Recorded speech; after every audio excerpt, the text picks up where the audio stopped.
Bonjour à tous et bienvenue, c'est Electron. Il y a quelques jours, je vous ai proposé une trottinette de chez GTXR, le modèle L2. La vidéo a fait un carton, vous avez été très nombreux à la regarder, vous avez été assez nombreux à craquer pour la machine. Je n'ai eu que des retours positifs, n'hésitez pas à mettre les commentaires, il n'y a pas de filtre, on est entre nous, ça fait avancer la communauté et ça c'est vraiment génial. Du coup, eh bien on est encore aujourd'hui chez GTXR, le modèle qui est ici. C'est le modèle S9, un modèle plus gros, plus complet, plus confortable, plus puissant. Vous allez voir, c'est une régalade. En plus, j'ai contacté GTXR. Ils m'ont envoyé la machine que j'ai reçue sous 3 jours. Et je leur ai demandé un petit code promo.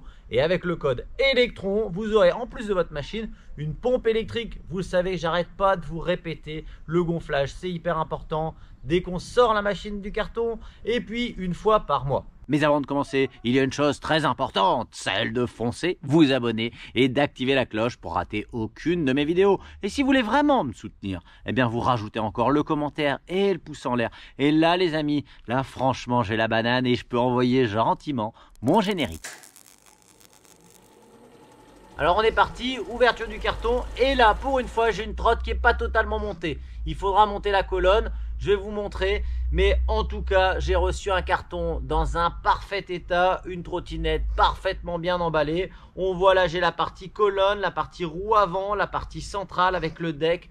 Bref, c'est très complet. Dans ce carton, je vais trouver également un chargeur de 54,6 volts en 2 ampères-heure ventilé, donc de plus de 100 watts. C'est un chargeur assez puissant. J'ai aussi un sachet avec tous les outils pour monter la trottinette avec les vis et les rondelles. La notice qui va me permettre de monter correctement la trottinette. Donc c'est tout simple, hein. J'ai sorti la trottinette du carton. Quand j'ai eu sorti la trottinette du carton, je l'ai placée sur une petite cale. La première chose que j'ai fait, moi, c'est j'ai mis la béquille latérale.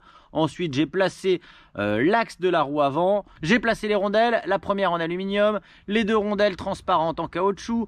J'ai rajouté là-dessus les 3 rondelles en métal qui font un petit peu des whoops. Et pour finir, la rondelle finale un peu plus épaisse. J'ai placé par-dessus la partie de la colonne haute avec le lock. J'ai bien serré. Ensuite, j'ai aligné la roue avec le guidon. J'ai serré les 2 vis horizontales et je me suis retrouvé très rapidement avec une machine quasiment opérationnelle. Il me restait plus qu'à mettre le guidon et ces 5 vis, la petite attache qui sert à plier la trottinette et à la laisser loquer en arrière. Et voilà, j'avais une trottinette opérationnelle. Franchement, ça va assez vite. Ça, c'est fait pour prendre moins de place dans le carton, pour avoir des cartons plus petits et pour payer moins cher sa machine, puisque du coup on en met plus dans le même container et ça coûte moins cher en frais de port, tout simplement. Ici j'ai une notice en anglais, je comprends pas l'anglais mais il y a des schémas et la machine est très intuitive. Et dans cette vidéo ça va être très complet. On va passer maintenant aux spécificités de la machine. Ensuite je vais faire un test accélération, un test freinage. Je vais vous expliquer aussi comment on fait pour débrider et rebrider sa machine selon si vous roulez sur route ouverte ou sur route privée. Et puis à la fin, avec l'autonomie, on aura un bilan final des plus et des moins que j'ai pu trouver sur cette machine. On va commencer là où d'habitude ça pique, c'est-à-dire je vais vous parler du prix de la machine. Elle était affichée à 1599, prix barré à 899 € plus le code Electron. Vous allez avoir une pompe électrique sur batterie offerte avec votre machine. Donc côté prix, on est clairement pas mal, surtout avec les spécificités qui vont suivre. Déjà, on est en 10 pouces gonflés avec des pneus structure clairement tout terrain. Donc on a chambre à air, pneus en 10 pouces, assez large, avec frein à disque mécanique à l'avant, c'est-à-dire tiré par câble. À l'arrière, c'est le même schéma, même pneu, même système de freinage. Ici, on a un garde-boue plutôt stylé qui descend bien, qui commence ici, avec un bon renfort sur le côté, qui devrait bien tenir dans le temps. Là, on voit qu'on a une lumière. En parlant de lumière, regardez, sur tout le côté du deck, on a une LED bleue. Vous allez voir que c'est super mignon dans le noir. Sur l'avant, on a un projecteur bien puissant, je vous montrerai ça également. Je redescends ici au niveau du garde-boue avant, donc là c'est assez minimaliste, hein, donc je sais pas trop comment ça va se passer quand on roulera sous la pluie. Ici c'est clair qu'il en manque un peu et qu'on risque d'arroser un peu le deck. Un deck plutôt haut, vous voyez qu'on a un bon espace sous la machine et surtout on est suspendu à l'arrière et à l'avant. Alors, je suis déjà monté un tout petit peu par curiosité sur la machine. Ça va être des suspensions plutôt dures, mais on emmène avec nous des pneus gonflés, plus des amortisseurs à l'avant et à l'arrière. Du coup, on devrait avoir quand même un super bon confort. En parlant de confort, on a un long deck, regardez, qui devrait être bien confortable avec une partie relevée sur l'arrière pour poser un pied, pour bien être soutenu. Et tant mieux, parce qu'on embarque ici un moteur de 48 volts. de 1000 watts, capable en pic de délivrer jusqu'à 1400 watts. Il est alimenté par une batterie cachée ici de 48 volts et de 15 ampères heure. Ça veut dire que la charge, elle va être entre 7 et 8 heures. On nous annonce une autonomie de 50 à 70 km. Dans la réalité, moi, je vais faire un test en roulant assez agressif. Je vais vous donner l'autonomie que moi, j'ai fait avec la machine. Je reviens un petit peu sur les détails. Ici, le petit port de charge. Là, les petites LED sur le côté du deck qui sont plutôt jolies. Je vous montrerai l'éclairage, c'est plutôt sympa. La finition, elle est assez propre, franchement. Là, on a un bon gros lock. Regardez, je vais vous montrer comment ça marche.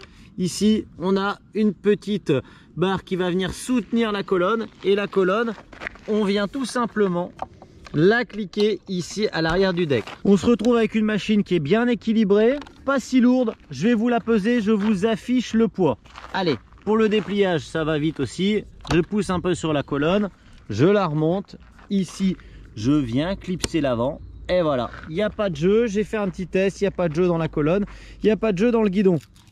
Là, je vous fais découvrir le poste de commande avec un display assez clair placé ici en plein milieu. On a la vitesse instantanée, le niveau de batterie, le mode engagé. Ici, on a l'allumage, le changement des modes qui va se faire ici. Avec un clic, j'allume les lumières. Avec 2 clics, je change le mode. Et j'ai le choix entre piéton, éco, normal et sport. Ici, on a la petite sonnette qui va bien, qui est bien intégrée. On a également commande de frein avant, commande de frein arrière. Je vais vous montrer également comment on fait pour débrider la machine. Mais je vous rappelle que c'est interdit de rouler sur route ouverte à la circulation avec une machine débridée. Je vais saisir le frein. Ici, je vais appuyer sur le bouton d'allumage. Je vais avoir un code erreur qui s'affiche et j'appuie 3 fois. Voilà, la machine est débridée. Pour la rebrider, même manipulation, c'est pas compliqué, vous avez compris. Je saisis le frein, quand la machine est éteinte, je l'allume et j'appuie 3 fois sur le bouton, la machine est rebridée et là je peux rouler en toute sécurité sur les routes ouvertes à la circulation. Je vous rappelle, si c'est votre première machine, que l'assurance est obligatoire. Je vous mettrai un lien si vous êtes curieux avec un petit bon de réduction pour l'assurance. Côté gabarit, c'est une machine qui est assez grande, qui va convenir aux plus grands et aux plus lourds. On nous annonce pouvoir embarquer jusqu'à 130 kg, donc on peut être très large. Que l'on soit petit, grand ou gros, il n'y a pas de souci pour cette S9. Et nous voilà donc à l'endroit où je fais toujours les mêmes tests accélération. Là, je vous affiche immédiatement le compteur GPS. J'ai fait un test vitesse max. On nous annonçait sur route fermée 40 km/h. En vrai, on est quasiment à 45 km/h. Là, on va plafonner à 25. Là, on est sur route ouverte. Donc, le test, c'est 0,25 km/h. Est-ce que vous êtes prêts? Il faut que je pousse d'abord avec le pied pour démarrer. Top, c'est parti. Je suis déjà à 15, 20, 25. Bon, clairement, test accélération validé. Maintenant, on va tester le test freinage. J'ai peu de crainte avec 2 freins à disque, mais on va faire le test quand même. Waouh, ça freine très fort. Là, je dois avoir, j'ai moins des 4 mètres habituels. Je dois avoir 3,50 m. Et les freins ne sont pas encore rodés. Donc, on roule en toute sécurité. J'ai une précision sur le montage. Toute la partie basse, donc de fourche, elle est tenue avec une vis et une grosse rondelle. Plus vous serrez fort, plus vous allez avoir une colonne de direction serrée. Il faut trouver le juste milieu avec une bonne colonne bien serrée et le fait qu'il n'y ait pas de jeu. Donc si vous avez du jeu, c'est qu'à ce moment-là, vous n'avez pas assez serré. Et si votre colonne, elle est un peu dure, eh bien c'est vous l'avez trop serré. Bon, eh bien moi, je vais aller promener un petit peu, histoire de dérouler les kilomètres et de voir l'autonomie. Mais côté châssis, je peux déjà vous donner mon avis. On est sur un châssis qui est très confortable. Là, je peux taper de la bordure sans aucun problème. On voit que ça va très bien. On est aussi sur un moteur placé à l'arrière. La Camarilla est en train de se casser la figure. Et du coup, on a une machine plutôt réactive. Ça nous permet de donner un coup d'accélération et de relever un peu l'avant de la machine, de descendre les trottoirs sans aucun problème. Je vous ramasse parce que là, on dirait pas, mais je suis en train de secouer tout le matériel. Et clairement, regardez, là il y a une grosse bordure. Voilà, ça pose aucun problème. On a un châssis super joueur. Si on utilise la machine à 25 km/h, il y en a largement assez partout, niveau freinage, niveau amorti, etc. Comme c'est une machine qui est capable d'atteindre les 45 km/h sur route fermée, quand vous attaquez un peu sur ce type de machine avec les guidons pas très larges, ça va être important de bien serrer correctement sa colonne pour avoir pile poil le bon réglage. En tout cas, le châssis il est super joueur Et la conduite, elle est hyper intuitive, la machine est vraiment sympa à emmener, elle est aussi très confortable. J'avais l'impression qu'elle était un peu rigide au niveau des amortisseurs et là après quelques kilomètres c'est déjà en train de se faire un petit peu, donc on a vraiment juste ce qu'il faut et ça c'est super cool. La longueur de deck elle est top, ici le petit retour nous permet d'avoir un bon équilibre. Là il n'y a pas du tout de jeu au niveau du log, donc c'est très bon. Ici au niveau du haut de la colonne c'est serré avec 2 vis de chaque côté plus les vis qui viennent ici. Ce petit retour il sert à plier, je vous l'ai montré tout à l'heure. Le spot là ça bouge pas du tout, j'ai bien serré ça et c'est vraiment topissime. Côté autonomie, on va être aux alentours des 45 à 50 km quand on roule sagement. Par contre, quand vous débridez la machine et que vous lui demandez la pleine puissance, on va plutôt tourner aux alentours des 30 km. Mais clairement, par rapport au prix de la machine, par rapport à ce que nous propose GTXR sur cette trottinette, on ne peut pas vraiment trouver mieux. La finition, elle est vraiment top.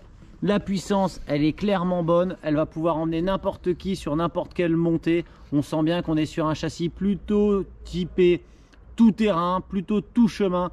Donc voilà, sur la route ça pose aucun souci et c'est clairement agréable de se promener là-dessus.